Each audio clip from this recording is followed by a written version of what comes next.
That man Okay. is What man doing? With the What's in hitbox that behind bag? him. With the hitbox behind What's in him. that bag? What's in that? What's in the bag? What's up? What's in the he pulling bag? out? I need to know. What? Oh! You all got Boo that man! Boo him! Boo him! Ranks to Farms, what's going on? We're back at it again. We're down here at King of the Sticks in Tulsa, Oklahoma, and we got a big top competitor, well known without the nation. And introducing, go ahead. Dr. African, Street Fighter 6 player at this point, mostly known for playing Bison and JP.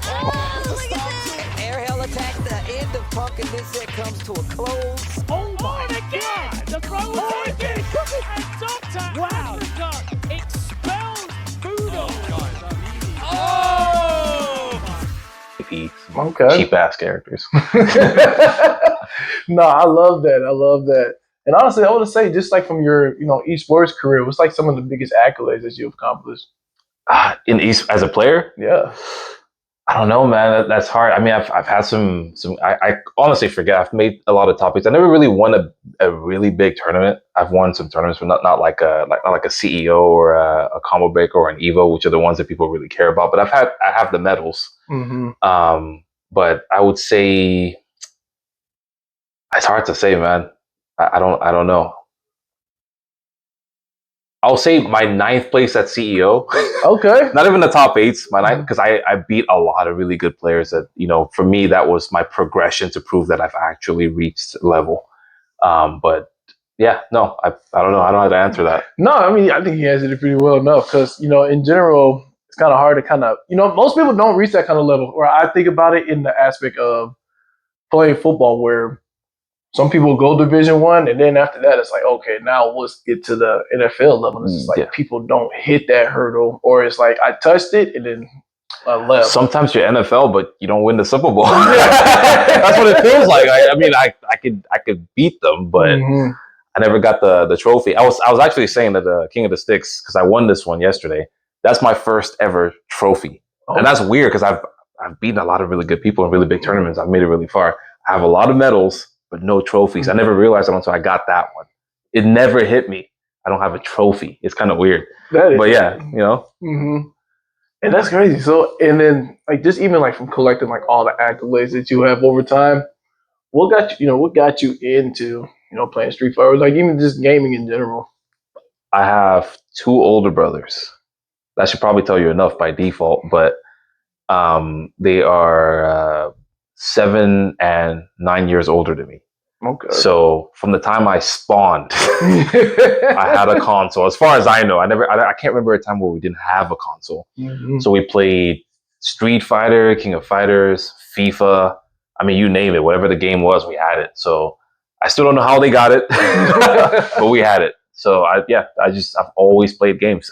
I can't say I grinded games, but we're gamers. And then when we moved to the US, then I found out about, competitive Street Fighter and all that stuff. And then that's when I really got into it. But I've always been a gamer. Okay. Yeah.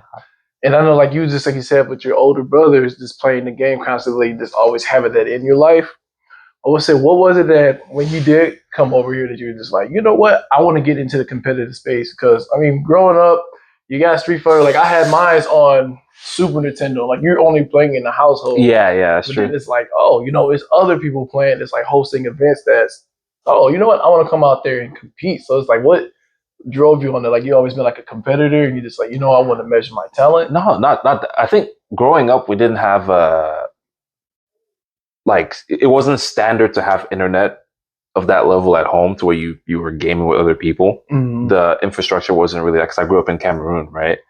And I was pretty privileged because I had everything that you would need, but not necessarily who am I going to be playing against, right? Right. So when we moved here, I had a lot of free time because I moved here when I was pretty young, 11, 12.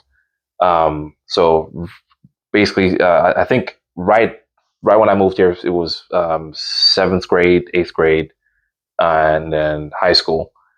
And my brothers already had jobs, so they weren't home to play with whenever I would get home. Mm-hmm. So I was like, okay, I'm playing online now. You start to play online, start to talk to people, which, by the way, my name was kind of, I didn't choose this name.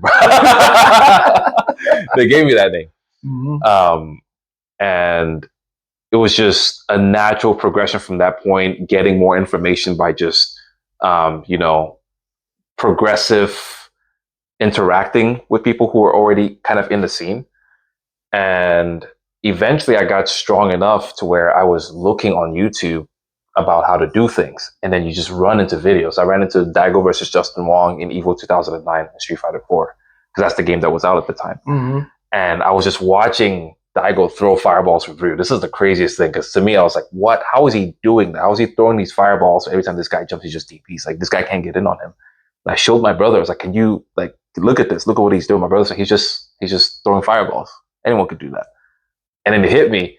He can't even see what's happening. He doesn't understand the details and the depth of what's happening. So I started to do more research. I learned about zoning and fireball speeds and the differences it makes. And then eventually I got to a point where I ran into the tournaments themselves. So people are playing for money.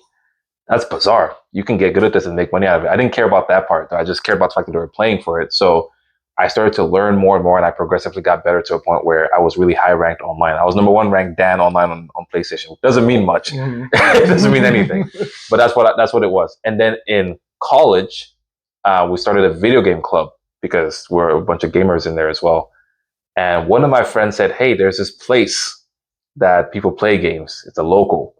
If you're down to come visit, there's a tournament." I'm like, yeah, I'll whoop them. I haven't lost to anyone in a long time. I'm the greatest. And I proceeded to just get destroyed by every single person in that place. Every single person. I'm thinking I'm #1 online on this character. I'm good. Nah. I didn't know, right? So that's when I found out about the competitive scene. And then I became, from that point, addicted to it. I need to get better. I need to become stronger, essentially. I think a lot of people get that experience, but it either makes or breaks them. For me, I already had this preconceived notion of me being so strong that I could not allow that view of myself to die, basically. And so as far as like my storyline, I've always been a gamer, but I think that's when I became a competitive gamer that day. It was like that day you woke up and be like, okay, this level. Yeah, exactly. Okay. Nah, and it's kind of crazy because in retrospect, it really is how I try to like tell people how esports and playing basketball, football are really like the same side, the same coin. It's just like one is just you're playing online, and you got people that are just like, hey, I'm the best in high school. I'm like, I got all conference, all that. Like, oh, I got my scholarship. Let's go to school. Yeah, I'm gonna start right away. You get out there, you're just like, man, I'm going against 200-300 pounders. That's like 3 years in. They're just like, oh, it's like warm up going against you. You're just like, wow, I'm not as good as I thought I was. And it's like, this is a wake up call that I'm like, you know what? Let me go hit the gym. Let me watch film. It was just like, okay, what are they doing? So then I can like go ahead and just like shut that down. So I don't let that happen to me again. So it's just kind of this crazy kind of seeing that in conversation of you're seeing that then that level of detail where you're seeing like this guy is on him, but your brother's like, I don't see what you're talking about. Like, we're just playing. So that was I guess in a way that was like the first step in the levels, right? Like I could even just see it at all. But it's funny too because you mentioned that where people in sports, because I do martial arts, I did Muay Thai, martial artists, and MMA and whatnot. And I remember when I trained with one of my friends who he's in the UFC, but he was a really good fighter. And whenever he went to the next level, and my parents decided that wasn't the best move for me. I don't hate that. Honestly, these days, I was really mad back then. I don't really hate that decision now. But what he would tell me is, man, they're all just as good by default. This is the standard, right? And it's hard to understand it because your whole life you're trying to make it there. You make it there, and then you realize it's like graduating. You go to high school, you're a freshman now. What you thought was good as status quo, now you have to find a way to grow to reach that higher level. It's I think it's consistent in almost every craft, literally across the board. No, that's real. And kind of like what I want to tie into, or what you said, like just kind of open it up into the competitive space. What was it like? What would you give for advice for someone that they want to be in the competitive space, or they're just like, I'm afraid to kind of go out there and branch out? Because even back home, I got a couple of, I run an esports program at a high school. And one of my challenging things is just getting kids to be like, yo, just compete. It's okay. Like if you lose, it's all right. Because it's like, you're more so like, I'm having fun. Because it's just those kind of kids where I can see they don't have that like competitive edge. So it's like, okay, I want to be like top tier, but I want to kind of get them over that hurdle of not being afraid to compete. I see. I think the reason, natural, especially if they're kids, the reason they don't want to compete is because they view it as they like the value in themselves as far as like my performance represents how good I am as a person, not the work I've put in. For me, competition represents a test, like at school, except there's no consequence. Right. You're not gonna fail math. It's whatever. You're good. You're not getting graded. It's just more so for you to see what your efforts can produce. So the training is actually the part you should be scared of, not the competition. Especially in esports, the training is the hard part because that's the part where you're actually working. That's where the work is the training. Mm-hmm. You feel you're solving issues, you're figuring out stuff, you're watching footage. Hopefully you find that fun. But then in competition, you just see what it does. Forget you can't force a win, you can't force a loss. You'd be surprised sometimes if you've put in the work, just what that does in competition. And it's just a test. It's just to see what you're capable of. So for me, I think most really good players agree with this. We're playing. We're just playing. It's a game. We're just playing. And we improve our game and then we play some more. And we improve our game and we play some more. Competition is just playing. You're just playing. And don't forget that it's a game. That's it. I think it's that simple. It's a game. Okay. At the end of the day, it's a very silly thing. You're pressing buttons. It's a game. Mm-hmm. So you're worried about the wrong part. You should be stressed out about your training tomorrow, not the tournament. Sorry about that. No, yeah, you're good. Yeah, but it's hard to convey to someone who's younger. That's what I was thinking about. I was like, how do you even get someone younger? Because it's anxiety, right? Mm-hmm. And I was like that whole thing, like, oh, I want to be socially accepted, or yeah. So you want to perform for others in a way. Mm-hmm. Yeah, there are other issues there. I think to be honest, if I could put it into like one sentence, don't forget it's a game. Okay. Honestly, that really is what it is. Don't forget it's a game. It is super silly if you really think about it. We are pressing buttons and pixels are moving on the screen. It's not that serious. Nah, that's real. That's probably the best answer you could probably give anybody, honestly. Unless I kind of play on this. It's like man, this if you having fun, it's like okay, cool, and you take the initiative, like oh, okay, maybe I should have done this, and Mm-hmm. like you said, training into it, being like, all right, now I'm not gonna let that happen again. Yeah, exactly. Mm-hmm. Yeah, man, that's cool. I want to say just kind of like what the attributes that you have, like contributed through, like all through the FCC community. What is like? Has anybody like approached you like mentoring aspect, or just like, hey, like what would you do in this situation? Or just like, hey, do you think it can kind of just pull you to the side and, kind of help me? I get asked almost every day to train someone. Almost every day. Yeah. So I've trained a few people. I can think of one person in particular that I put a lot of time into training. He became a international level player. Actually, I called him today. He was asleep at 11 a.m. But no, it's just that's his personality. Like he's a night owl. He's up at 5 a.m. So it makes sense. But yeah, no, all the time. It's kind of my nature, to be honest, to help people. And I think maybe my mom has something to do with that, but it's just kind of what I've always done. Okay. Yeah. Is it more so like if you have see some like potential in that person, or you're just like, I think you just asked me just to ask me? Both, probably. I think because to me, fighting games are a very social craft. It's a social thing. It reminds me a lot of martial arts competition. It reminds me a lot of it. We're doing this thing, this individual endeavor together, right? And it sucks to do it alone. Mm-hmm. So if you see someone struggling with something, in so many ways you can see yourself in them. You understand the feelings they're going through. So I think a lot of people generally can they have that feeling of I want to help, or they're just assholes, to be honest. But usually most people are thinking, I want to help. And I happen to be someone who can explain concepts well and help people well. So when I realized that, it wasn't something that I thought about too much in detail, but it was just something that happened naturally where I'm helping you. Oh, it helped. And then I'm helping you and help. And then people started to notice and come to me more and more. And I started to, practice teaching people over time.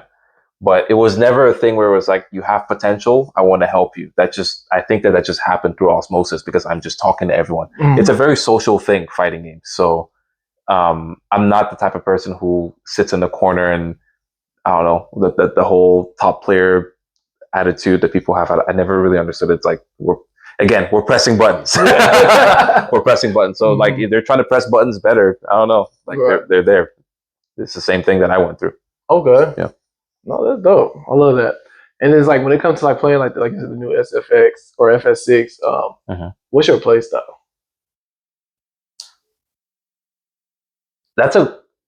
What I perceive my play style to be is not what other people perceive. People perceive me as surgical. That's what I'm told. Very precise, very logical, analytical. I think I am structured ignorance. Okay. That's the best way I can describe it. I think I will do exactly what I'm allowed to do to the exact limit of what I'm allowed to do. So, structured, yes. Surgical, I'm not so sure. So, okay. And I would say like just to kind of close this out, what you feel like is next for you?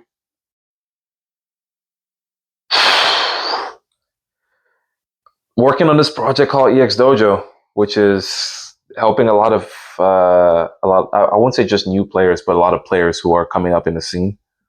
It is applying the martial arts aspects of, the name will tell you, EX Dojo. EX meaning enhanced move in a fighting game.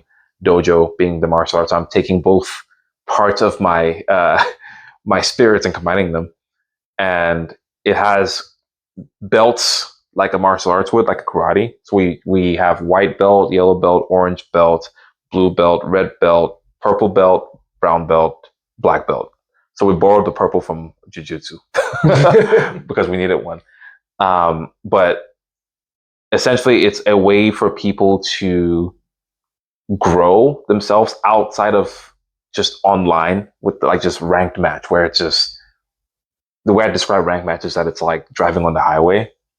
You don't see humans when you're fighting them. That's why it's so easy to get mad. You just say, Honda Civic cut me off. That's what it feels like. It's the same feeling. You forget there's a human in that car. Mm-hmm. So we want to bring that martial arts aspects, especially because now we're in the digital world where everything's online after COVID and everything that happened there. So the goal is to take that offline energy and that offline spirit of the FGC and apply it to online. So we have the voice chat, we have the private sessions, we have the open lobbies where we're all in the voice chat talking to each other, talking about the game, figuring stuff out. That way there's a human aspect to the game. And then we grow outside of just gaining MR on rank match, which is just getting points. There's a belt system for things that you can work on. We have a community that can help you with those things that you need to work on. That is kind of like my goal for EX Dojo, is to become the idea of the offline community for the FGC applied to the reach of the online potential, if that makes sense. No, definitely. So that is I guess that's my ultimate project for the next year. Outside of that, I mean, like I said, I'm on Team Hitbox. We have a lot of big plans, but can't talk about too much of it. No, that's cool. But yeah, I would say both of those things are forefront in my brain. But yeah, a lot of big things for me on those. But as far as like being in the community and everything, I don't know. I just, like I was telling you guys before we started recording, I'm here to hang out more than anything. I just want to be part of the community, you know? Yeah. No, I love that, being thoroughly immersed in that. Yeah. Nah, man, I definitely appreciate you just sitting down with us for this, for sure. Oh, of course. Thank you. Yeah, and before we close out, so that's one thing we always do. So our thing is lag harder. And okay. the lag, obviously, like if you play with somebody, like, oh, bro, my system. I saw your like, shirt. I saw the shirt. That's you guys. Okay. yeah, that's us. Yeah, and that's really kind of similar. I was like, oh, bro, I'm lagging. I was lag harder. Like you're talking your stuff. Yeah. Oh, dude, like lag harder. Like Yeah. So closing out, Race to Fires. Appreciate you guys. You know, I want to say good luck to you, Dr. African, for all your endeavors. Appreciate it. And looking forward and excited for like with everything that's ready to come for Thank you. Thank you. Race to Fires, you know what it is. And last but not least, lag harder.